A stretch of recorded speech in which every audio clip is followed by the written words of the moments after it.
Hi, everybody. The movie starts in 1991 in the town of Kettle Springs, Missouri. A group of teenagers are partying and sitting around a campfire near the old bygone corn syrup factory. Some are drinking and some are singing while a blonde girl plays with a toy bygone music box. While playing with it, she looks at her boyfriend and signals him to follow her into a nearby cornfield for some romance. The girl goes into the cornfield and the boy follows her. As they reach there, the girl starts removing her clothes and moves deeper into the field with the boy following her. She goes so far. In that the boy has a hard time finding her, he calls out to her, but she doesn't respond. While walking, he notices an unusual footprint in the field. Suddenly she appears from behind and throws blood on his face. Before she can say anything, she dies. He then sees someone approaching through the cornfield and tries to run, but he falls to the ground. A killer wearing a clown mask called Frendo appears and brutally kills him too. In the present day, we see a father and daughter, Glenn and Quinn, driving to Kettle Springs. Glenn, who is a doctor, listens to an 80s rap song while driving, which really annoys Quinn, and she tells him to stop. They arrive at their new house and upon entering, they discover there is no cell service. We also learned that Quinn's mother recently died, and since her mother's death, her relationship with her father has not been good. The next morning after having breakfast, Quinn gets ready for her first day at school. Glenn offers to drive her, but she coldly refuses, saying she is 17 years old and doesn't need a ride. As she opens the door, she gets frightened to see a boy standing there. The boy, and introduces himself as her neighbor Rust. Glenn also comes to the door and casually asks if Rust is there to walk Quinn to school, to which Rust says yes. The two of them head to school together. When they arrive, Quinn enters a classroom where the teacher, Vern, is telling the students to be ready for their test on Monday. As he begins teaching, a prank is revealed. Someone has placed his face on a bodybuilder poster. The class laughs and Vern decides to take the test immediately as punishment. As the teacher hands out the test papers, he becomes the target of another prank. Instead of the test, the students have placed his dating profile photo on the paper. Frustrated, he leaves the classroom. After that, Quinn manages to befriend her classmate Cole and his group of friends, including Janet, Ronnie, Tucker, Matt, and a few others. Cole shows Quinn the home movies they make, which featured Tucker and Matt dressing up as Frendo. Later that same day, Quinn and her father go to a diner. A waitress named Trudy takes their order and they wait. While waiting, the local sheriff, Dunn, arrives. Dunn recognizes Glenn as the new doctor in town and starts talking with them. So Quinn's classmates, including Cole, arrive and Dunn quickly warns Quinn to stay away from those kids, blaming them for a fire that burned down the syrup factory. Dunn sits with Glenn while Quinn leaves the table and joins the group where they plan to steal alcohol from a nearby shop. At the shop, Matt and Tucker pretend to fight to distract the shop owner, Otis, so the others can grab some bottles from the fridge. As the two continue fighting, the others successfully steal some beer and run out of the shop. At night, the group parties with the stolen and shares happy moments together. Matt excuses himself to go pee, and Quinn asks about the burnt bygone factory. Cole awkwardly explains that they were filming a video inside the factory when they got stuck inside as they tried to get out. The factory caught fire due to faulty wiring. Because of this, the townspeople believed they were the ones who started the fire. Meanwhile, as Matt is peeing, someone suddenly stabs him. He runs back to the group, bleeding while the masked killer following him. As the man tries to attack Quinn, she panics and starts to run, but then the man takes off his mask. It turns out to be Tucker pranking Quinn and recording a video while wearing a Frendo costume. The others leave, but Cole and Quinn stay behind. Quinn shares that her mother died from an overdose.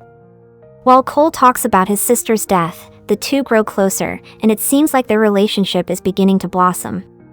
Later, Cole drives Quinn home and she kisses him, but her father catches them and angrily scolds Cole, telling him not to see his daughter again. Quinn goes to her room and watches the prank video they recorded during the party. While watching, she notices a second, real Frendo in one of the video frames. Concerned, she sends a screenshot to Tucker, who quickly sees it. He then receives a video notification from his doorbell showing the real Frendo outside, thinking it's one of his friends playing a prank. He grabs a Nerf gun and goes to confront him. As he searches around the house, he notices shattered plastic on the floor. He opens a closet and finds the bygone music box inside. He throws it back into the closet and shuts the door, but Frendo appears in the mirror behind him and brutally slashes his throat with a sickle, killing him instantly. After this, we see Arthur Hill, the mayor of the town and also Cole's father, giving a speech at the Founders' Day festival. Cole and Quinn also arrive and watch a parade where a large clown float moves down the road. There, a juggler wearing a Frendo mask on a unicycle shows off his fire skills, but he accidentally throws a flaming object onto the clown float, which immediately catches fire and destroys the clown. Arthur is angry and demands to know who is responsible for the incident. Sheriff Dunn also arrives and immediately blames the group for sabotaging the festival. He arrests all of them and locks them in jail. While there, an old man harshly warns them not to mess with Frendo, as it will kill all of them. Meanwhile, Matt is working out in his garage when he finds another bygone music box, thinking it might be a prank by his friends. He continues his workout. Suddenly Frendo appears and grabs the barbell. Matt, still thinking it's his friend, is shocked when Frendo brutally kills him by decapitating him. Later, Quinn and her friends are freed from jail by Glenn. That night, while her father is sleeping, Quinn quietly sneaks off with Cole. Arrive at a farmhouse where a party is going on and meet up with their other friends. They share a drink and Quinn and Cole dance together. After a short dance, Quinn takes Cole into a nearby shed to make out, but Cole stops after a few seconds. She angrily leaves and meets Janet and Ronnie outside, where Ronnie jokingly tells Quinn that Cole rejects everyone. Quinn says they should have told her about this earlier, but Janet makes inappropriate comments about Quinn, and they start fighting. Suddenly, they hear a scream from the cornfield. It's their friend, Ginger, emerging from the field before she can say anything. She collapses, a crossbow bolt lodged in her back. The group initially thinks it's just another prank by Tucker and Matt, but when Frendo throws Matt's severed head wearing the clown mask, they realize that both Ginger and Matt are actually dead. Then the real Frendo appears from the cornfield and starts shooting crossbow bolts at the girls. The girls run to the barn where they find Rust, who quickly shoots at Frendo and injures him. As he goes to unmask the killer, multiple Frendos emerge from the cornfield armed with weapons. When Frendo tries to attack Quinn, Cole arrives and knocks him down. They quickly run and hide in the shed. Meanwhile, Quinn's father realizes she is not at home and sets out to find her. Back at the shed, Janet desperately tries to call 911, but there is no signal. As Frendo tries to break in, the group discovers a hole inside the shed. Quinn, Cole, Janet, and Ronnie escape through the hole while Russ stays behind to set off a hastily made bomb to kill Frendo.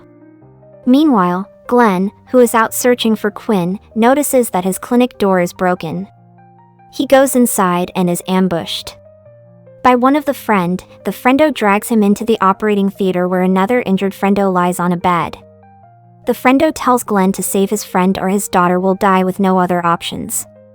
Glenn begins the operation. Meanwhile, the group comes out of the hole.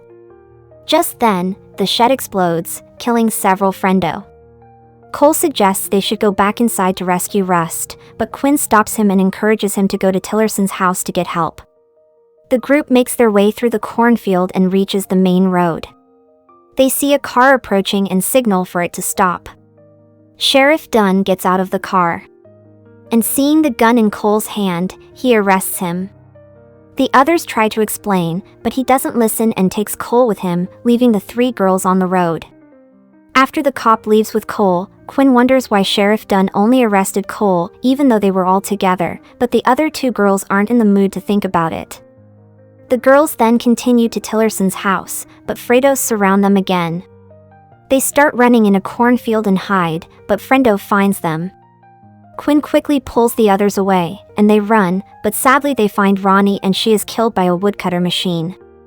Panicked, the two girls make their way to Tillerson's house and find another Frendo sitting in a chair.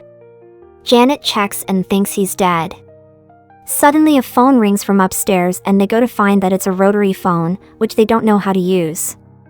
Quinn notices a bulletin board with news articles about Bay Pin's closure along with pictures of a group of teens and realizes that they have been trapped. Suddenly the Bayan music box plays and they hurry downstairs, but the Frendo, who they thought was dead, appears with a pitchfork and impales Janet to the ceiling. Quinn pulls the pitchfork down and yanks it out of Janet's body. She then uses it to kill the Frendo. Both Janet and the Frendo die, but Quinn doesn't remove the Frendo's mask to see who he really is. Meanwhile, at the clinic, Glenn quietly pulls out the life support from the injured Frendo. He then pretends that his friend is dying and asks another Frendo for help with defibrillation. Seizing the moment, Glenn stabs him in the neck, killing him and leaves to find Quinn. Back with Quinn, she tries to start Tillerson's truck, but is unable to. Suddenly, a group of Frios appears around and grabs her, pulling her out. They then take her to the old Bay Pen factory. When Quinn wakes up, she asks to have their masks removed. They take off their masks, revealing themselves to be Sheriff Dunn, Teacher Vern, shop owner Otis, and waitress Trudy. Quinn asks why they're all doing this.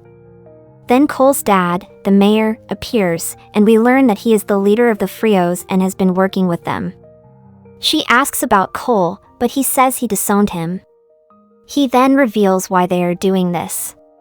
He says that Kettle Springs was once a good town with good people who respected each other, but this generation of teenagers no longer respects each other. He believes that the younger generation is disrespecting traditions and ruining the town's future. As mayor, he uses his power to target teenagers, especially those he thinks are responsible for the town's decay. He then brings Cole, who is hanging by a rope, alive. The mayor further says that he does not actually think Cole is his son and blames him for his daughter's death. He orders the sheriff to shoot Quinn. Just as the sheriff is about to kill Quinn, Glenn arrives, driving his car into the factory. Knocking over a pile of wood and killing Trudy and Otis, Glenn tells Quinn to run, and she flees into a room where she finds many Frio costumes. When the sheriff enters the room, she disguises herself as a Frendo. A sheriff is looking her. She takes off her mask and shoves a stunned baton into the sheriff's mouth, killing him. Meanwhile, the mayor uses Glenn's car to escape, leaving Cole hanging. Just then, Rust appears and shoots the noose around Cole, freeing him. Quinn also arrives and hugs her dad. The four run outside and find an unused car. They get in, and as Quinn tries to start it, the car doesn't start. Glenn teaches Quinn how to start the car and it finally does. As they are about to leave, they spot Vern with a chainsaw. Glenn encourages Quinn to run over him, and she does, killing him. 1 year later, Glenn is running for mayor, and Quinn is leaving for college. Cole and Rust also arrive to wish her the best of luck. As she drives off, she finds a Bay Pin music box in the back seat. She throws the box out of the window and heads to college. Like and subscribe for more interesting movie like this. Turn on notifications and leave a like to help the channel out. Thank you for watching.